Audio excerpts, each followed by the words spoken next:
All right. Boom. We are live. We're going to call this episode 82 of the Athletic Philosopher Podcast. I am your humble host, Jordan Goldstein, former university professor in all things sport humanities, history, philosophy, sociology, psychology. There were some issues at the university. I don't work there anymore. But now we are deep into the world of fitness and life coaching intertwined. I run my own coaching group around using fitness as a spiritual self-knowing tool called the Temple. I also work one-on-one with people to harness the consistency of fitness to have much larger breakthroughs in their lives outside of the arena. So if you can imagine winning in the gym and winning outside of the gym, that's the kind of coaching that I like to do. I also work as the tribal professor, assistant coach on the excellent online endurance training team, Tribal Training. You can see I'm propagandizing you with all my gear.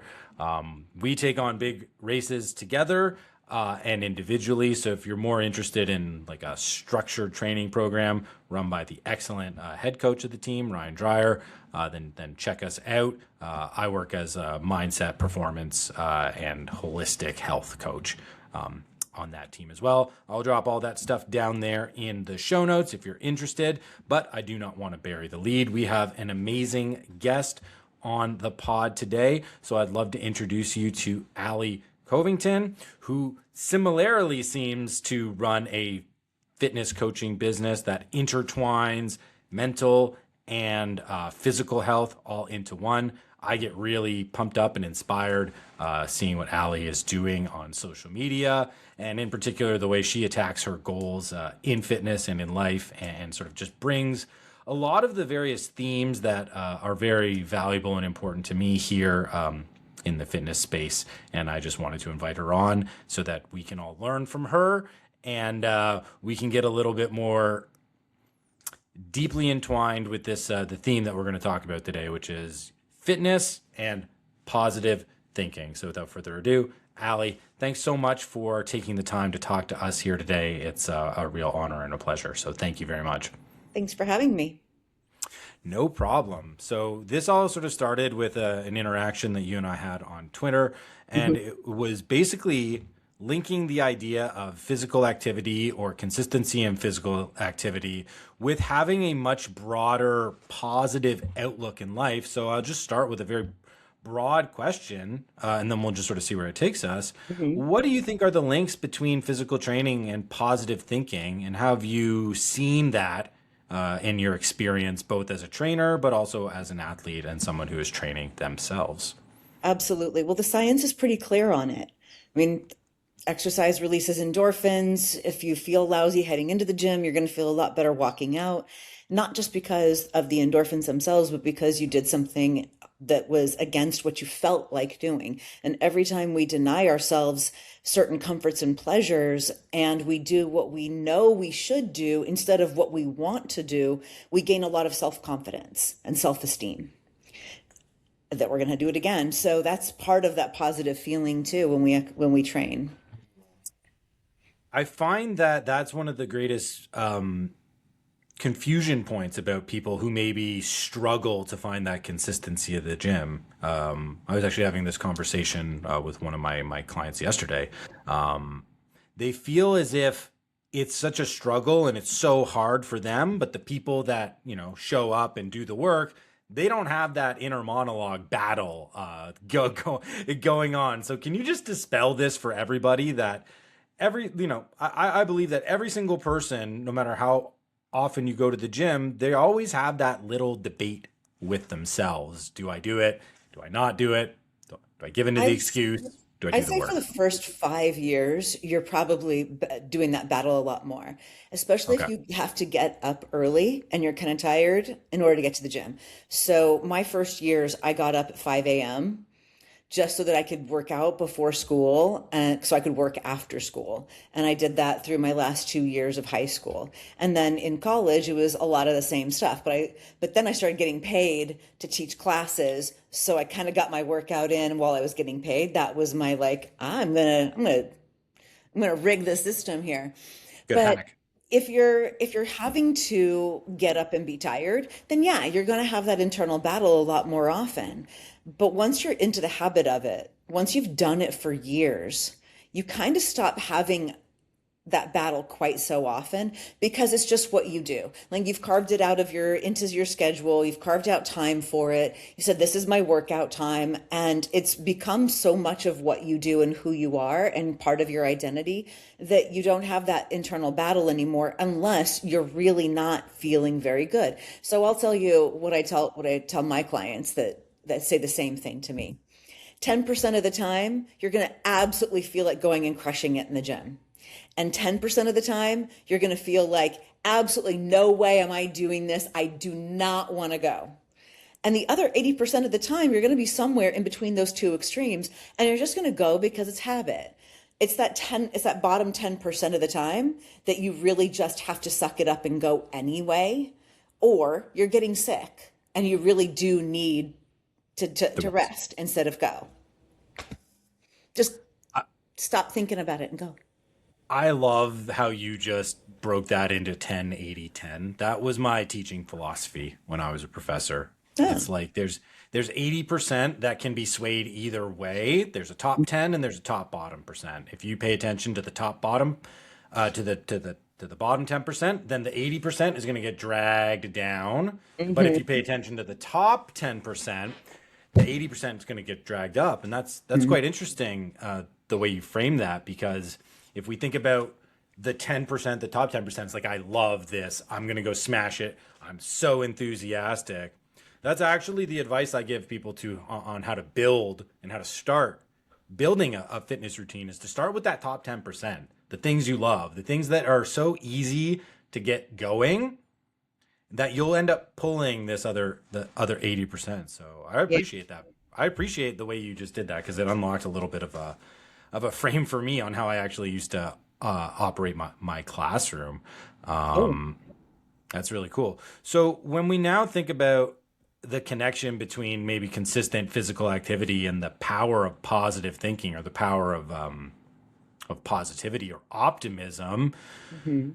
do you think it has something to do with the top 10% or the bottom 10%, or is it a little bit of both when it comes to hitting your momentum when it feels good so that you feel good, or it's that really overcoming that negative voice or those excuses that you think really help with turning someone into a more of a positive thinker through physical activity?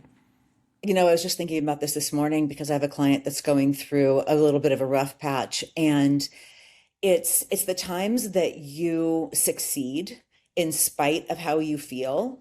It's when you overcome hardship, and the more extreme the hardship, the bigger the victory, the more self-esteem and self-love you have after the fact.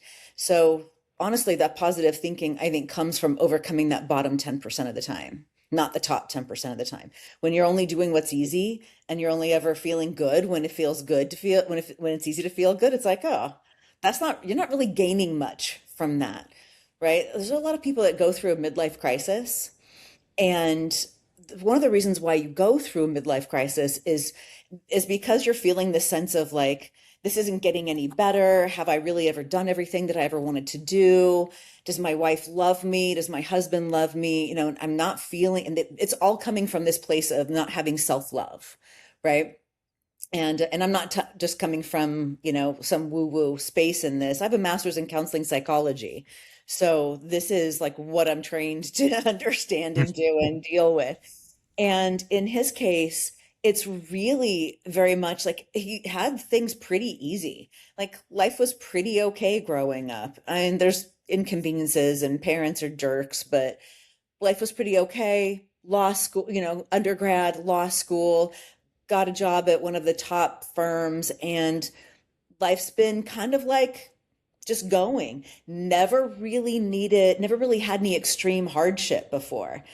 And here he is going, why am I so miserable? I've achieved everything I've ever wanted, and I'm so miserable. And I'm like, because you've never actually been put to the test. You've never really been tested. And so you don't actually know what you're capable of doing. And you're afraid that you're not capable of doing much. So it's really, oh, sorry, go. and therefore, right? Like he just got into fitness at 50, he's almost 55 now, but this is a big part of what people struggle with in their life.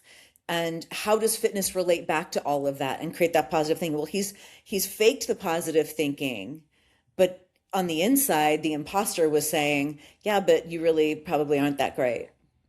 I mean, so he's had this negative self-talk the whole time, even though he's completely achieved every outcome that he could possibly imagine of achieving.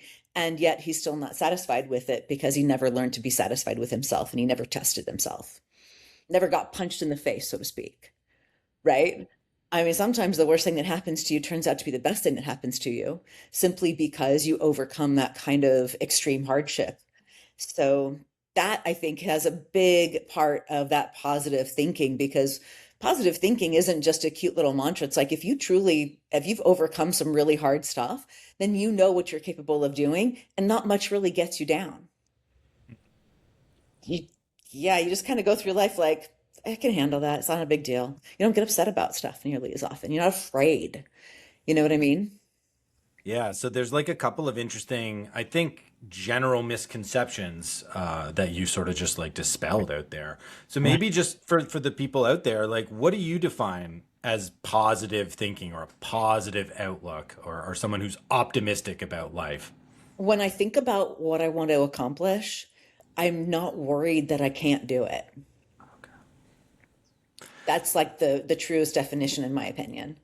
Right? Happiness comes from progress. You're not always going to be happy. But if you feel pretty confident that you can handle anything, you can pretty much do anything that you want to do, that's a pretty powerful mindset. And a lot of people don't have that. Do you think that a lot of people don't even like recognize that that is what positive thinking is all about? Yeah. Because I think yeah, that's a big misconception. They, right? They think positive thinking is you're skipping along through life thinking it's all full of, sunshine and rainbows. And it's like, well, no, there are moments where you're scared. There are moments where you're down. There are moments where, you're unhappy or anxious or whatever, but they don't last. You go to bed, you wake up the next day and you're like, okay, I've got a new way of tackling this. Let's go. That's so more positive thinking, I think. yeah, no, I love that. And it seems like whenever you say you're a positive person or an optimistic person, people think that is like what I've heard a lot is fake happiness, that you smile through everything and everything is always great, and that ends up just completely Yeah, turning around on I people. totally disagree that that's what it is. I think it's really this attitude and belief system that everything's always working out for me. Even when bad things happen, it's you, or when somebody leaves your life that you really wanted to stay in it, it's almost always because it's for your greater good. So if you have this belief system that everything that is undesirable happens to me for my ultimate greater good, then you stop like worrying about it quite so much. You stop getting upset about everything that happens quite so much, and your happiness comes from internal, not all these Yeah. external people and circumstances being there or not being there. There's a very famous Nietzsche quote that encapsulates that purpose. Encapsulates that perfectly. Pardon Oh. my tongue tied. And it's everything that's ever happened in my life is everything that happens in my life and to me is good. Is Hmm. basically it's a paraphrase, and that doesn't mean like everything is good, but I think it's exactly as you just described, that everything in my life builds up towards the next thing in my life. And if I believe that the next thing is going to be positive or productive or better than it is now or improving, or I can find perspective and find a piece of gratitude or a piece of grace within maybe an adverse situation, Hmm. then everything technically does lead to happiness or everything that has happened to me is good. I'll give you a personal story on this. How's Please. that? So I was in finance for 20 years and building a practice. That was all going really well. Got involved with the wrong person, and he ended up beating me up while I right while I was pregnant and right after I had our son. And I thought this is the worst thing that could ever happen to me. And I had to run and get a restraining order and fight that in court at the same time that I was battling my ex-husband for custody of my other two children. So talk about, and I honestly couldn't work because I had a newborn. I had a newborn that I had to take care of. I didn't have any family nearby to help me out. I was completely on my own and struggling to make rent. Ended up on food stamps for a little bit just to get by, make sure there's food in the tummies, and eventually pulled out of it, right? Got my kids, he's got a permanent restraining order against him. But even during that whole period of time, my youngest was regressing. He was diagnosed with global developmental delay. He has severe disabilities. And from the outside, you could seriously look at my circumstances and say, she's screwed. She's screwed. Life is never going to be the same. But here's what happened. Because he hit me and I ran, I got on Twitter, which is a platform that I had never spent any time on before. I ignored the other two platforms because I knew he'd be following me over there. So I got on Twitter, and that kind of helped me build new relationships. Then COVID happens, right? Now the whole world gets to slow down to where I was stuck at. And this fitness business that I was building on the side for so long, next to my financial business, now got a chance to take off. Well, the first client that came on board was this a software engineer out of Canada, on the east coast of Canada. And I helped him get fit. He asked me to coach him. So I started coaching him, helped him get over a whole bunch of issues. He said, I want to be your business partner. Then he became my business partner. Then we became great friends because we were spending so much time together. Then he said, I think we should date. And I'm like, you're crazy. We're good friends. We don't want to date. We don't want to mess that up. And he's like, I promise we won't mess it up. And now we're married. Mazel tov. Right? We're married and we got married in 23 at the end of the year. And Mazel tov. so I wouldn't have, and my kids are super happy with him. And the little guy is thriving. He's doing as well as he possibly can. And so if he hadn't hit me, I wouldn't be over here. I was Yep. on this trajectory, and what I needed was to get violently shoved that way because this is where I've always wanted to be. Wanted to be.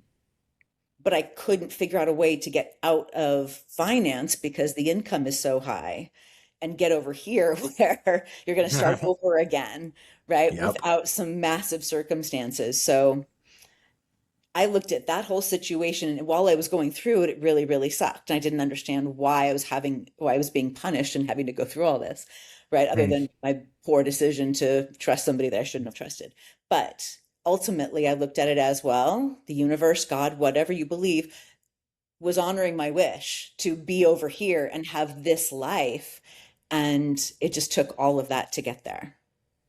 That's incredible. Thanks so much for sharing. And you're a real hero. Oh my gosh. Yeah. Like that's incredible and really inspirational and just powerful. Very powerful story. I have a similar experience, nothing like that, but yeah, I was a prof and COVID happened and lots of other interesting things at the university and I'm Canadian too, so I lived through some of the stuff in Canada, which was not nice to certain No. people who had certain ideas about what they did or didn't want to do around COVID.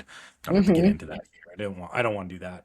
But when you're in that depths and you're in the despair of what you think is all negative and is all just conspiring to take you down, you're so right. Is that likely you're being put upon a more proper trajectory to where you should have always been aimed and to what you've always should have been doing, but you've got to go through that struggle and that hardship. And mine was not nearly as deep or as painful as yours, but I certainly I think a lot of people can resonate with a Hmm. story like that in terms of everyone goes through a down period in their life where they think, "Woe is me," and why is this happening? So it's Well, always woe really is me. encouraging to be pulled out There's to see always someone pulled people to out. have a woe is me, but do they really have any reason to have a woe is me? Like Mm, so many people are like, oh, the assistant coach to my assistant coach on my son's baseball team. He was a jerk to me last night. You poor hard done by, right? Like, what are we talking about here? Like, everybody's perspective is a little bit different, right? for So, sure. And, it's unfortunate that we live in a culture and a society which rewards victimhood. It rewards the person who can put their hand up and say, I've mhm. been hurt the most by other people, so now I'm not responsible. And Ah, actually, I'm entitled to all the things that the people who are responsible for me being the victim have. my Um, older two kids loved to play the victim Olympics, and they'd argue over who had it worse. And I looked at them and I'm like, that's a race to the bottom. Stop it, both of you. Knock it off. Get off that. Now they don't do that anymore. But boy, that competitive nature in people can really shine when it's like, well, I have it worse than you. oh my You really gosh. want Like, that medal? That's the honor you want to have? Mm-hmm. Yeah, then I pull out my story and they're like, oh, never mind. ultimate trump card from mom, right? Like, Shush up. Yeah. no, it's remarkable how opposite, right, the gratification or the satisfaction or the contentment or the status in society comes from like weakness and Hmm. I'm hurt versus what you get in the gym versus what you get in the experience of physical training, which I It think didn't used to is be though, right? how Remember so. the 80s and the 90s? It wasn't like that. We looked at people that complained and had that victim mentality. We were Yep. like, knock it off, get up. Yeah.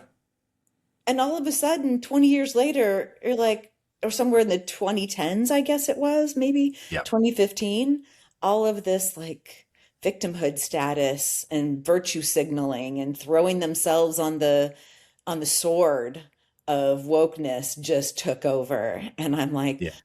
are we in the same reality? Like, what is going on? And now people that like us that are a little bit more mentally tough and like, hey, I believe in independence and sovereignty and like take care of yourself and stop whining if you want to be Yep. happy. We're we're radicals for that? Are you kidding Yeah. me? Yeah. Yeah. I was not part of that. I came, I was in the university system, so that's where it comes from. So I can apologize a little bit, You but should because you were supporting it. Just kidding. well, nascently, Just kidding.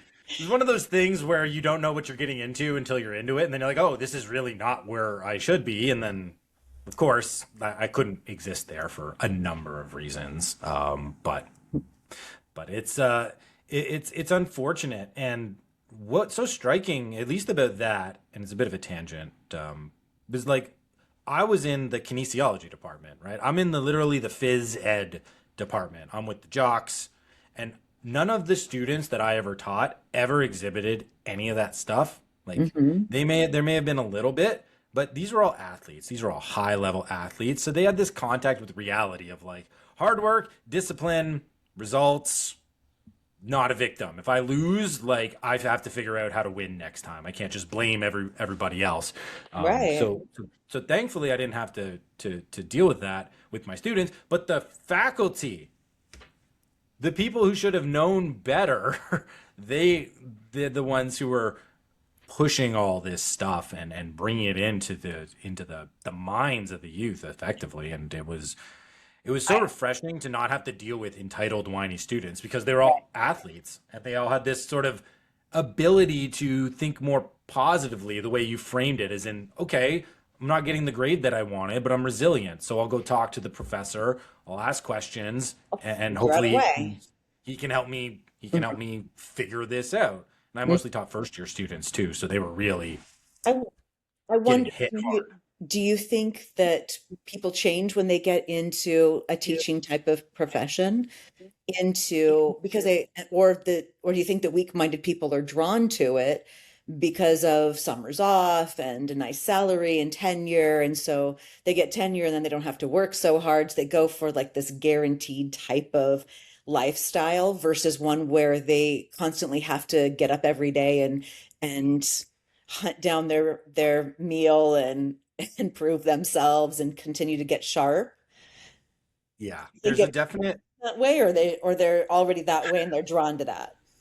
It's probably a little chicken and egg, to be honest with you. Yeah, see It's that. easy to be like, oh, it's just a this generation, or it's just because these ideas are in vogue. But I do think that structurally there is some credence to the idea that professors or intellectuals who are dependent upon a university for their job will muzzle themselves in one way or another. I Mhm. don't think there's a lot of truly creative and daring original thinkers in any university, in any department or any discipline, especially now with the way that the granting system works. And basically, professors just exist to get grants. Like they don't exist to do anything other than to do the research that the government says that they want them to do. But I think largely in the structure, yeah, I think people, I'll speak for myself. I wanted to be a prof because it was the easiest non-job that I could get that was still a real job. It's Okay. So you're exactly what you. into it. Yeah. Well, I was drawn to it because I could never work a 9 to 5. I'm also intellectual. I love concepts and abstract thinking. Mhm. Um, but it was, I only have to be somewhere 8 hours a week, and that's when you tell me I got to be in class and 1 hour for a staff Right. meeting every month, and It leave me sounds alone. good if you want I to can I get be 4 months fairly of independent. not teaching where I can do whatever I want. I can read for 4 hours, and then what I would do is play golf Yeah. or something I in the have afternoon. I have a client who's a PhD student, but he's also a professor. Oh, And that's fun. he was going to fail a kid that didn't do any of the work. And then he went to his chair and the chair said, give him a chance to get the work done. And he's like, why? He already failed. He proved he didn't wasn't going to do the work. Chair goes, you're going to spend the entire summer fighting him on it because he's going to push back and he's going to want his grade and you might as well just give it to him. And I'm like, Yep, holy cow. Okay. yep. This is It's the laziness. small capitulations. Yeah. It's the small capitulations. There's so much of that. Like this kind of got a little off track, but I love this Yeah. anyways. Like the thing about the university system that you have to understand, at least the way it is right now, it is no different from any other gigantic corporate structure. So the people who succeed at the university are the people who follow rules and who do not upset order. Just like any bureaucratic structure, think military or government or big business, Hmm. it's careerist opportunists. That's who is succeeding right now in the university, right? It's not people who think or care about the truth or want to educate. It's the people who say, "Oh, this is how the game is played to get the job and to move up, so I'll play that game. I'll sniff the butts. I'll publish in the journals that nobody reads. I'll go for the grant that I'm not really interested in, but my department chair says we need X amount of grant dollars and you got to go get these." So I'll do it, and Hmm. that then I get tenure. So it is right now way more geared towards I'm going to do the least amount, I'm going to be the most comfortable, and like I'm just going to secure the bag. And I'll tell you another thing about this. Such a trap, When though. oh, it's so here's how good people get snared in the trap because I saw this too. Because I was teaching in 2015. It was my first time being a prof, and I was still a PhD student at the same time. And if you remember, this was the giant, like you mentioned something happened around 2015. This was the huge free speech on campus issues with like Ben Shapiro and Milo Yiannopoulos having like riots at UC Berkeley and the Charles Murray thing and all these crazy things happening at university. So I'm very interested. I'm up in Canada, so Canada's always behind America, right? So Mhm. we have the reverberation, we have the Jordan Peterson thing, right, in Hmm. 2017, and that was my university. With Yeah. the grad student played the Jordan Peterson clip from public access TV, and she got hauled in front of her Maoist supervisor and some apparatchik from the DEI office, and she recorded it and leaked it to the media, and this kind of blew Jordan Peterson up, and it Jeez. was it was it was wild, and I didn't have tenure. I had just started my prof career and everything, but it's like I knew that I couldn't be silent. I knew I had to support the student and get in with whatever other professors were interested. And so I kind of put myself out there. There was me and basically three other professors out of 550 that supported the student. But I started getting these messages I started getting these messages on Twitter because this is when I came up on Twitter, and I was like a battle the social justice warrior profs guy back then. Hmm. But I would start getting these messages from professors at other universities saying, "It's amazing what you're doing. I wish I had the courage that you did." And I just kept thinking, why don't you? You've got tenure. I don't Yeah. even have tenure. The Right. You God can bless. say what you want when you have tenure, don't can't you? This is what they say though. Then this is the trap they fall into. It's like, well, I'll go along to get along until I get tenure, and then I'll start doing what I really want. But tenure takes like 10 years or 15 years. And so every Right. time you make that little conciliation, every time you don't stand up when you know it's right and you just do the wrong thing, you become a weaker version of yourself, a That's much more exactly right. pathetic version of yourself, so that by the time you get the tenure, you don't even remember the firebrand or the person who thought they had principles or values or wanted to make the like Um, these I'm people going to bring forgot that how to back to training they for a forgot. second. Please do. Every It should be time you, obvious how this relates to the trading. right, every time you let yourself off the hook and don't go just because you don't feel good, it weakens your character and it weakens your ability to do it the next time. Every excuse, no matter how valid, weakens character. Yeah. Yeah. And then how are you ever going to be a positive person in the way that you framed it as I'm resilient. Whatever challenge comes before me, I am enough to overcome it. It's not the plan, it's always me. I'm always the one that's doing it. Hmm. How could you ever believe in yourself when every time you're supposed to stand up for yourself, you give in? You can't. You It's simple. you You've trained you yourself not to trust yourself.